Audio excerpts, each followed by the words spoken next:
જય શ્રી રામ. નમસ્કાર દર્શક મિત્રો, મારી ચેનલમાં આપનું હાર્દિક સ્વાગત છે. કહેવાય છે કે સંકટ મોચન નામ તિહારો, એટલે કે એવા આજના અમારા ખાસ વિડીયોની અંદર અમે હનુમાનજીનું શૂટિંગ લઈ રહ્યા છીએ. ત્યારે ધારીની નજીક આવેલા એટલે કે લાઈનપુરામાં એ આપણે જે ઉબડા રોડ તરફ જઈએ તો એકદમ નજીક શુકલ હનુમાનજીનું મંદિર આવેલું છે. શુકલ હનુમાનજીનો ઇતિહાસ તો ઘણો છે, પણ એક ટૂંકમાં કહું કે હનુમાનજી જ્યારે પણ કોઈ પણ સંકટ પડે ત્યારે તેમના દુઃખ કરવા આવતા હોય છે.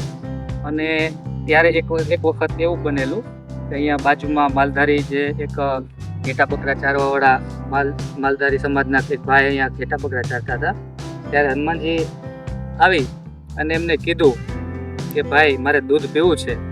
ત્યારે એ ભાઈએ કીધું કે મારા જે ઘેટા છે પાકડા છે, એટલે કે દૂધ નથી આપી શકતા. તો હનુમાનજીએ કીધું કે બેટા એક કામ કર, તું કોઈ પણ ઘેટાને તું દોઈશ એટલે દૂધ આવશે તમ તારે, તું દો. એટલે હનુમાનજીના કીધા પ્રમાણે એ ભાઈએ એ ઘેટાને દોવે છે અને કહેવાય છે કે એમાંથી દૂધની સરવાણીઓ ફૂટે છે. ત્યારથી હનુમાનજીનું નામ દૂધિયા હનુમાનજી તરીકે પડ્યું છે. આ હનુમાનજીના ઘણા ઇતિહાસો છે.